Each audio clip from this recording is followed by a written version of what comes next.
भगवान राम अपने पत्नी सीता, छोटे भाई लक्ष्मण के साथ वन जाने के लिए तैयार हैं और उन्होंने आज्ञा लेने के लिए भगवान राम अपनी माता जी के पास पहुंचते हैं, माता कौशल्या के पास, और बोलते हैं कि हे मां, मुझे वन में जाने की इजाजत दो,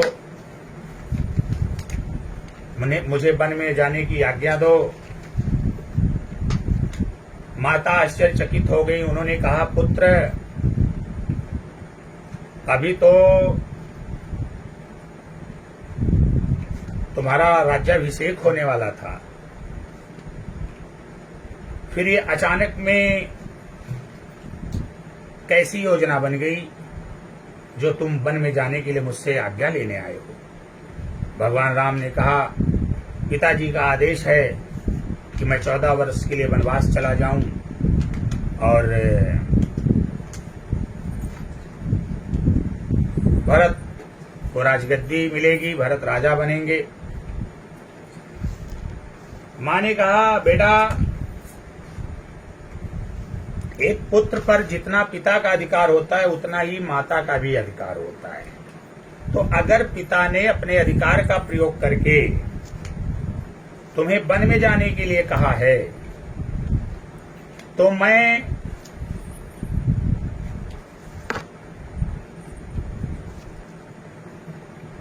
माता के अधिकार से तुम्हें आदेश देती हूं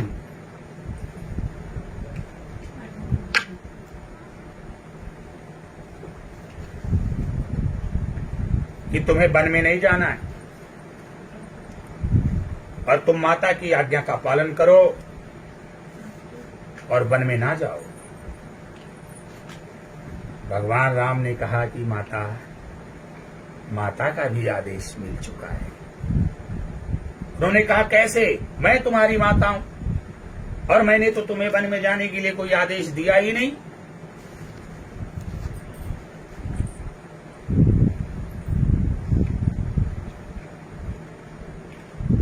तो फिर तुम कैसे कह रहे हो कि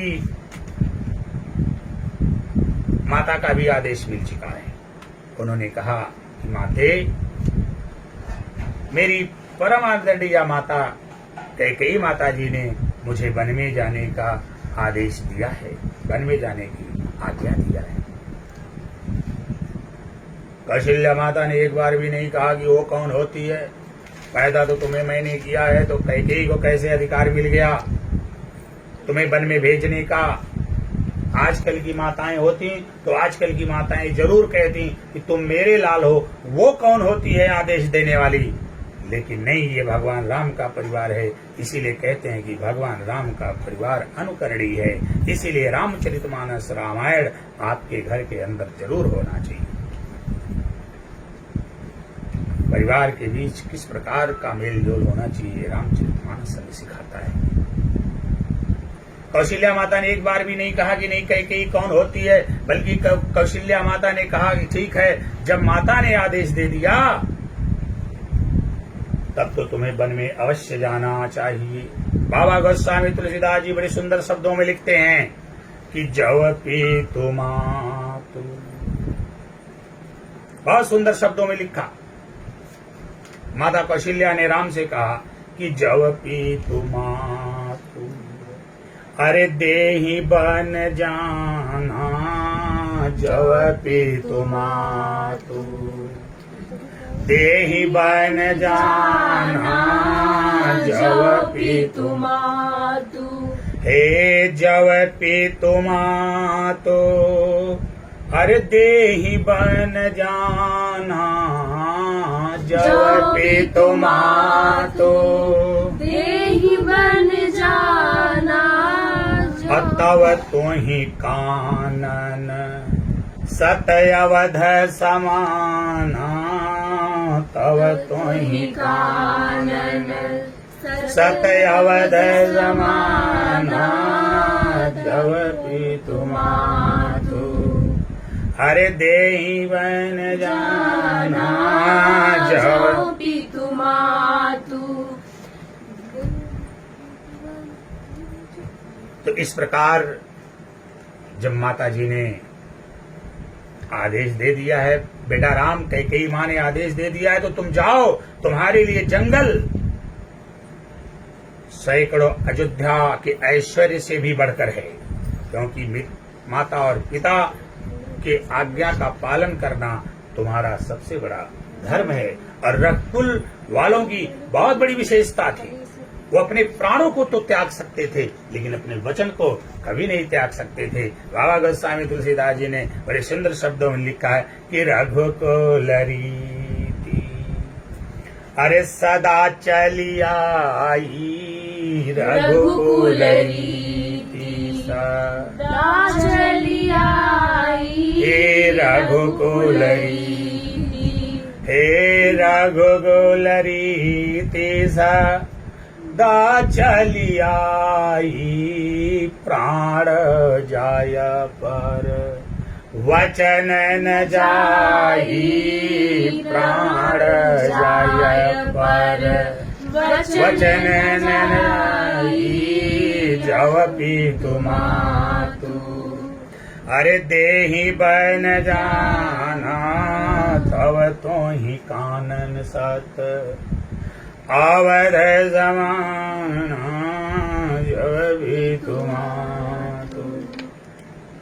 प्रेमी सज्जनों, इस प्रकार नगरवासियों, पुरवासियों, ग्रामवासियों, राज्यवासियों, परिवारवासियों सबसे विदा लेकर के प्रभु श्री रामचंद्र जी वन को गमन करते हैं। मैया सीता जी भी साथ में हैं। मैया सीता जी बड़ी सुकुमार हैं। एक प्रसंग याद आ गया मुझे मैया सीता के ऊपर कि मैया सीता ने अपने मायके में जब पहली बार बच्चा खड़ा होता है और जमीन पे चलना शुरू करता है, तो मैया सीता ने पहली बार जब जमीन पर चलने के लिए अपना पग रखा तो मैया सीता की जो भौजाई थी उन्होंने कमल से पराग को निकाल करके, उसकी पंखुड़ियों को निकाल करके जमीन पर बिछाया था। उसके ऊपर मैया सीता चल रही थी, लेकिन सोच लीजिए उनके पांव इतने कोमल थे कि कमल के पराग कड़ों पर, पंखुड़ियों पर चलने के बावजूद भी उनके पैरों में छाले पड़ गए। मैया सीता। और जब बेटी ससुराल जाती है तो माता पिता को बड़ी चिंता रहती है, ससुराल वालों को बहुत समझाते हैं, बिटिया चाहे कितनी भी बुद्धिमान क्यों न हो, कितनी ही मेहनती क्यों न हो, लेकिन माता पिता हमेशा परेशान रहते हैं। बस आशीर्वाद ही उनके मन से निकलता है कि बाबुल की दुआएं लेती जा, जा तुझको सुखी संसार मिले। बाबुल की दुआएं लेती जा, जा तुझको सुखी संसार मिले। बाबुल की दुआएं लेती जा, जा तुझको सुखी संसार मिले। बाबुल की दुआएं लेती जा, जा तुझको सुखी संसार मिले। मायके की कभी ना याद आए, मायके की कभी ना याद आए, ससुराल में इतना प्यार मिले। ससुराल में इतना प्यार मिले। बाबुल की दुआएं लेती जा, जा तुझको सुखी संसार मिले। बड़े ही नाजों से पाला था राजा जनक जी ने, और बहुत समझा बुझा करके अपनी बेटी को ससुराल वालों से बहुत विनती करके मैया सीता जी को उन्होंने अयोध्या में भेजा। लेकिन हमारे यहाँ एक नियम है, कुछ महीनों बाद, 7 महीनों बाद जो नई नई बहुरिया होती है उससे रसोई छुआई जाती। बोलो सियावर रामचंद्र की जय। मैं उस कथानक में नहीं जा रहा, कथा बड़ी लंबी हो जाएगी। मैं तो बस इतने बताना चाह रहा हूँ कि भगवान राम सीता मैया को कितना प्यार करते थे। और आजकल अल्पज्ञ लोग हैं, क्षुद्र व्याख्या करके आरोप प्रत्यारोप का दौर लगाते हैं, आरोप प्रत्यारोप लगाते हैं। एक बार राजा दशरथ जी ने कहा कि आज सीता अपने हाथ से खाना बनाएगी और हम लोग खाएंगे। तो सीता मैया ने कहा कि तब आज कोई भी मेरी मदद नहीं करेगा, यहां तक कि कुएं से पानी मैं ही निकाल कर लाऊंगी। आजकल की बड़ी परंपरा है, मैंने देखा है महिलाओं को रसोई में चप्पल पहन के घुस जा रही, हाँ, अपने आप को मॉडर्न दिखाने, अंग्रेज बनने की कोशिश करे। अरे ये अंग्रेज नहीं, ये भारतवर्ष है, क्या समझे? ये अंग्रेज नहीं, ये भारतवर्ष है। यहाँ शुचिता का बड़ा ध्यान रखा जाता है, यहाँ सच्चरित्रता का बड़ा ध्यान रखा जाता है, यहाँ पवित्रता का बहुत ध्यान रखा जाता है। ये भारत देश है कि जब जीरो दिया मेरे भारत ने, अरे दुनिया को तब गिनती आई, तारों की भाषा भारत ने दुनिया को पहले सिखलाई। देता न दशमलव भारत तो, अरे यूं चांद पे जाना मुश्किल था। अब पृथ्वी और चांद की दूरी का अंदाजा लगाना मुश्किल था। तो है प्रीत जहां की रीत सदा, मैं गीत वहां के गाता हूँ। अब भारत का रहने वाला हूँ, भारत की बात सुनाता हूँ। जहाँ राम अभी तक हैं नर में, अरे नारी में अभी तक सीता हैं। इतने पावन हैं लोग जहाँ, मैं नित नित शीश झुकाता हूँ। और भारत का रहने वाला हूँ, भारत की बात सुनाता हूँ। तो मैया सीता ने कहा कि आज नौकर चाकर सबकी छुट्टी रहेगी, सबको मैं अपने हाथ से खाना बना के खिलाऊंगी, यहाँ तक कि कुएं से पानी भी मैं ही लेकर आऊंगी। तो पानी लाने का जो नियम था, खाना बनाने का नियम था, जो पूरा नहा धो करके शुचिता पूर्वक पवित्रता पूर्वक खाना, नए कपड़े पहन करके खाना बनाने का प्राविधान था। और पैर में तो चप्पल बिल्कुल भी नहीं होना चाहिए। सीता माता जी कुएं के पास गई, एक बड़ा सा गागर लेकर के नंगी पांव गई और गागर में पानी भर के ला रही। राजा जनक को भी निमंत्रण गया था कि आज आपकी बिटिया अयोध्या में खाना बनाने जा रही, भोजन बनाने जा रही, आप भी आइए। राजा जनक भी एकदम पूरा सज सवर के संध्यान करने के लिए निकले। रास्ते में देख रहे हैं सीता मैया को एकदम नंगे पांव, कमरे में गागर दबाए हुए बेचारी चली आ रही। राजा दशरथ दूर से देखे तो राजा जनक जी दूर से देखे, आंखों में आंसू आ गए। यारी ये मेरी बिटिया ककड़ीली पथरीली राहों पे नंगे पांव इतना बड़ा बोझा लेकर के चल रही है।